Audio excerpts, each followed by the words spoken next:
1 രാജാക്കന്മാർ 1-ാം അധ്യായം 1 മുതൽ 53 വരെയുള്ള വാക്യങ്ങൾ. സോളമൻ കിരീടാവകാശി. ദാവീദ് രാജാവ് വൃദ്ധനായി. പരിചാരകർ അവനെ പുതപ്പിച്ചിട്ടും കുളിർ മാറിയില്ല. അവർ അവനോട് പറഞ്ഞു, യജമാനായ രാജാവിനു വേണ്ടി ഒരു യുവതിയെ ഞങ്ങൾ അന്വേഷിക്കട്ടെ. അവൾ അങ്ങയെ പരിചരിക്കുകയും അങ്ങയോട് ചേർന്ന് കിടന്ന് ചൂട് പകരുകയും ചെയ്യട്ടെ. അവർ സുന്ദരിയായ ഒരു യുവതിയെ ഇസ്രായേലിലെങ്ങും അന്വേഷിച്ചു ഷൂനാംകാരി അബിഷാഗിനെ കണ്ടെത്തി. അവളെ രാജസന്നിധിയിൽ കൊണ്ടുവന്നു. അതീവ സുന്ദരിയായിരുന്നു അവൾ. രാജാവിനെ ശുശ്രൂഷിച്ചു, എന്നാൽ രാജാവ് അവളെ അറിഞ്ഞില്ല. അക്കാലത്ത് ഹഗ്ഗീത്തിന്റെ മകൻ അദോനിയ താൻ രാജാവാകുമെന്ന് വൻപ് പറഞ്ഞു. അവൻ രഥങ്ങളെയും കുതിരക്കാരെയും 50 അകമ്പടിക്കാരെയും ഒരുക്കി. നീ എന്താണ് ചെയ്യുന്നത് എന്ന് ചോദിച്ച് ഒരിക്കലും പിതാവായ ദാവീദ് അവനെ ശാസിച്ചിരുന്നില്ല. അബ്സലോമിന് ശേഷം ജനിച്ച അവനും അതികോമളനായിരുന്നു. അവൻ സെരൂയായുടെ മകൻ യോവാബിനോടും പുരോഹിതൻ അബിയാഥറിനോടും ആലോചിച്ചു.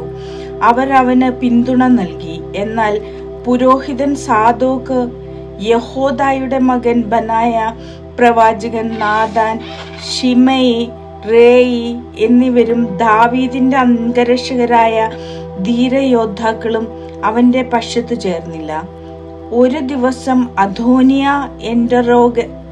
എൻറോഗൽ അരുവിയുടെ സമീപത്തുള്ള സെഹേലേത്ത് കല്ലിനരികെ ആടുകളെയും കാളക്കുട്ടികളെയും മെഴുത്ത കാലികളെയും ബലിയർപ്പിച്ചു. ബലിയോടനുബന്ധിച്ച് വിരുന്നിന് ദാവീദ് രാജാവിന്റെ പുത്രന്മാരായ തന്റെ എല്ലാ സഹോദരന്മാരെയും യൂദായിലെ എല്ലാ രാജസേവകന്മാരെയും അവൻ ക്ഷണിച്ചിരുന്നു. എന്നാൽ പ്രവാചകൻ നാഥാൻ, ബനായ, രാജാവിന്റെ അംഗരക്ഷകരായ യോദ്ധാക്കൾ, തന്റെ സഹോദരൻ സോളമൻ എന്നിവരെ അവൻ ക്ഷണിച്ചില്ല. സോളമന്റെ അമ്മ ബത്ശെബയോട് നാഥാൻ പറഞ്ഞു, നമ്മുടെ യജമാനായ ദാവീദ് അറിയാതെ ഹഗ്ഗീത്തിന്റെ മകൻ അദോനിയ രാജാവായിരിക്കുന്നുവെന്ന് നീ കേട്ടില്ലേ? നിന്റെയും നിന്റെ പുത്രൻ സോളമന്റെയും ജീവൻ രക്ഷിക്കാൻ എന്റെ ഉപദേശം സ്വീകരിക്കുക. ഉടൻ ചെന്ന് ദാവീദ് രാജാവിനോട് പറയുക, എന്റെ യജമാനായ രാജാവേ, എന്റെ മകൻ സോളമൻ അങ്ങയുടെ പിൻഗാമിയായി സിംഹാസനത്തിൽ ഉപവിഷ്ടനാകുമെന്ന് ഈ ദാസിയോട് അങ്ങ് ശപഥം ചെയ്തിട്ടില്ലേ? പിന്നെ എന്തുകൊണ്ടാണ് അദോനിയ രാജാവായിരിക്കുന്നത്? നീ രാജാവുമായി സംസാരിച്ചു കൊണ്ടിരിക്കുമ്പോൾ തന്നെ ഞാൻ വന്ന് നിന്നെ പിന്താങ്ങിക്കൊള്ളാം. ബത്ശെബ ശയനമുറിയിൽ രാജാവിന്റെ അടുക്കൽ ചെന്നു. ഷൂനാംകാരി അബിഷാഗ് വൃദ്ധനായ അവനെ പരിചരിക്കുകയായിരുന്നു. ബത്ശെബ രാജാവിനെ താണുവണങ്ങി, എന്താണ് നിന്റെ ആഗ്രഹം? രാജാവ് അവളോട് ചോദിച്ചു.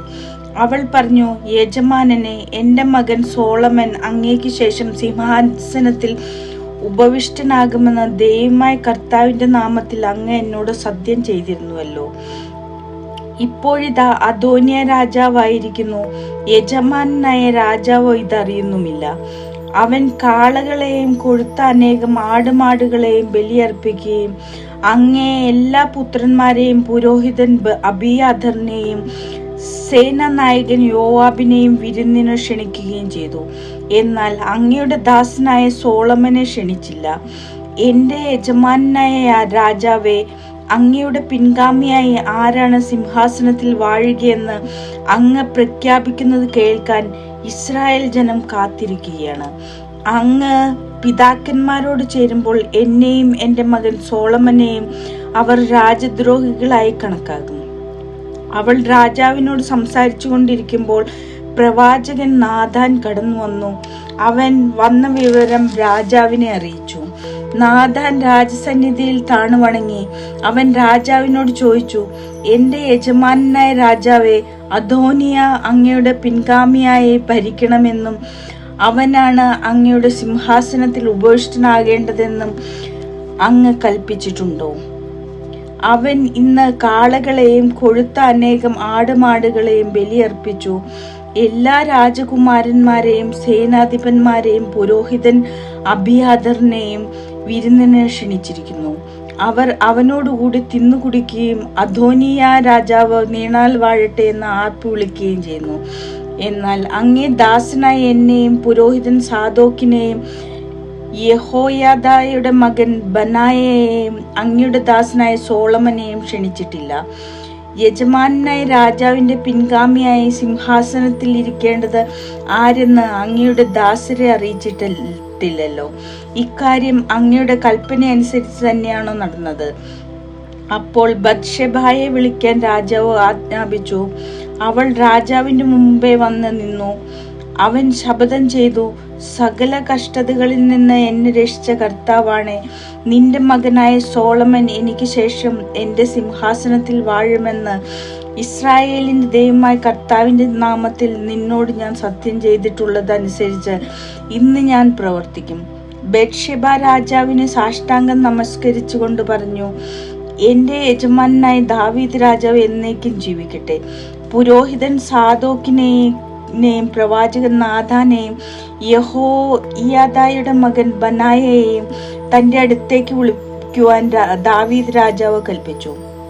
അവർ വന്നപ്പോൾ അവൻ പറഞ്ഞു, നിങ്ങൾ രാജസേവകന്മാരെ കൂട്ടിക്കൊണ്ട് എൻ്റെ മകൻ സോളമനെ എൻ്റെ കോവർ കഴുതിയുടെ പുറത്തിരുത്തി ഗീഹോനിലേക്ക് കൊണ്ടുപോകുവിൻ. അവിടെ വെച്ച് പുരോഹിതൻ സാദോക്കും പ്രവാചകൻ നാഥാനും അവനെ ഇസ്രായേലിന്റെ രാജാവായി അഭിഷേകം ചെയ്യട്ടെ. സോളമൻ രാജാവ് നീണാൽ വാഴട്ടെ എന്ന് കാഹളം മുഴക്കി ആർപ്പിടുവിൻ. അതിനുശേഷം നിങ്ങൾ അവന്റെ പിന്നാലെ പോരുക. അവൻ വന്ന് എൻ്റെ സിംഹാസനത്തിലിരുന്ന് എനിക്ക് പകരം ഭരണം നടത്തട്ടെ. ഇസ്രായേലിന്റെയും യൂദായുടെയും അധിപനായി അവനെ ഞാൻ നിയമിച്ചിരിക്കുന്നു.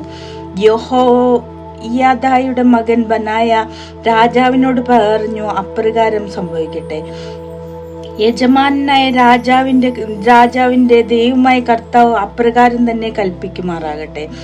കർത്താവ് യജമാനായ രാജാവിനോട് കൂടി എന്നതുപോലെ സോളമനോട് കൂടിയുമായിരിക്കട്ടെ.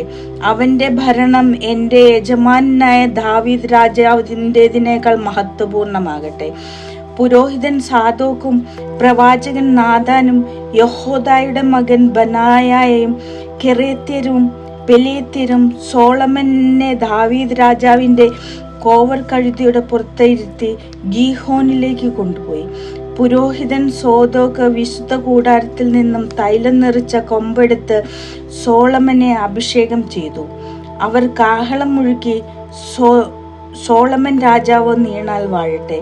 ജനം ആർപ്പ് വിളിച്ചു, കുഴലൂത്തുകയും ഭൂമി പിളരുകയും ആഹ്ലാദാരവം മുഴുക്കുകയും ചെയ്തുകൊണ്ട് ജനം അവനെ അനുഗമിച്ചു. അദോനിയായും അതിഥികളും ആ സ്വരം കേട്ടു. അപ്പോഴേക്കും വിരുന്ന് കഴിഞ്ഞിരുന്നു. കാഹളനാദം കേട്ടപ്പോൾ എന്താണ് നഗരത്തിൽ ഹോഷമെന്ന് യോവാബ് ചോദിച്ചു. അവർ സംസാരിച്ചു കൊണ്ടിരിക്കെ പുരോഹിതൻ അബിയാദറിന്റെ മകൻ ജോനാഥൻ അവിടെ വന്നു. അദോനിയ അവനോട് പറഞ്ഞു, വരിക, ധീരനായ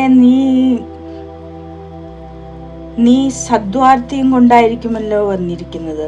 അങ്ങനെയല്ല, ജോനാഥൻ പറഞ്ഞു, നമ്മുടെ യജമാനൻ ദാവീദ് രാജാവ് സോളമനെ രാജാവാക്കിയിരിക്കുന്നു. പുരോഹിതൻ സാദോക്കിനെയും പ്രവാചകൻ നാഥാനെയും യഹോയാദയുടെ മകൻ ബനായയെയും കെരേത്യരെയും പെലീത്യരെയും രാജാവ് അവനോടൊപ്പം അയച്ചിട്ടുണ്ട്. അവർ അവനെ രാജാവിന്റെ കോവർ കഴുതയുടെ പുറത്താണ് എഴുന്നള്ളിച്ചത്. പുരോഹിതൻ സാദോക്കും പ്രവാചകൻ നാഥാനും അവനെ ഗീഹോനിൽ വെച്ച് രാജാവായി അഭിഷേകം ചെയ്തു. പട്ടണം ഇളകിമറിയത്തക്കവണ്ണം ആഹ്ലാദാരവും മുഴക്കിക്കൊണ്ട് അവർ അവിടെ നിന്ന് മടങ്ങിപ്പോയി. അതാണ് നിങ്ങൾ കേട്ട ശബ്ദം. സോളമൻ സിംഹാസനത്തിൽ ആരൂഢനായിരിക്കുന്നു. മാത്രമല്ല, രാജസേവകന്മാരും നമ്മുടെ യജമാനൻ ദാവീദ് രാജാവിനെ അഭിനന്ദിക്കാൻ ചെന്നിരിക്കുന്നു. അങ്ങയുടെ ദൈവം സോളമന്റെ നാമത്തെ അങ്ങയുടേതിനേക്കാൾ മഹനീയവും അവന്റെ ഭരണം അങ്ങയുടേതിനേക്കാൾ ശ്രേഷ്ഠവുമാകട്ടെ എന്ന് അവർ ആശംസിച്ചു. രാജാവ് കിടക്കയിൽ കിടന്നുകൊണ്ട് നമിച്ചു. അനന്തരം ദാവീദ് പറഞ്ഞു, ഇസ്രായേലിന്റെ ദൈവമായ കർത്താവ് വാഴ്ത്തപ്പെടട്ടെ. എൻ്റെ മക്കളിൽ ഒരുവൻ സിംഹാസനത്തിൽ ഇരിക്കുന്നത് കാണാൻ അവിടുന്ന് എനിക്ക് ഇടവരുത്തി. അപ്പോൾ അദോനിയായുടെ അതിഥികൾ ഭയന്നെഴുന്നേറ്റ് തങ്ങളുടെ വഴിക്ക് പോയി. സോളമനോടുള്ള ഭയം നിമിത്തം അദോനിയ ഓടിച്ചെന്ന് ബലിപീഠത്തിന്റെ വളർകോണിൽ പിടിച്ചു. സോളമൻ രാജാവ് എന്നെ വാളിനിരയാക്കുകയില്ലെന്ന് സത്യം ചെയ്യട്ടെ എന്ന് പറഞ്ഞു. അദോനിയ തന്നെ ഭയന്ന് ബലിപീഠത്തിന്റെ വളർകോണിൽ പിടിച്ചുകൊണ്ട് നിൽക്കുന്നുവെന്ന് സോളമൻ അറിഞ്ഞു. അപ്പോൾ സോളമൻ പറഞ്ഞു, അവൻ വിശ്വസ്തനെങ്കിൽ അവന്റെ തലയിൽ നിന്ന് ഒരു രോമൻ പോലും വീഴുകയില്ല. കുറ്റക്കാരനെങ്കിൽ മരിക്കുക തന്നെ വേണം. സോളമൻ രാജാവ് അവനെ ബലിപീഠത്തിങ്കൽ നിന്ന് ആളയച്ചു വരുത്തി. അവൻ രാജാവിനെ നമിച്ചു. സോളമൻ അവനോട് വീട്ടിൽ പോയിക്കൊള്ളുക എന്ന് ആജ്ഞാപിച്ചു.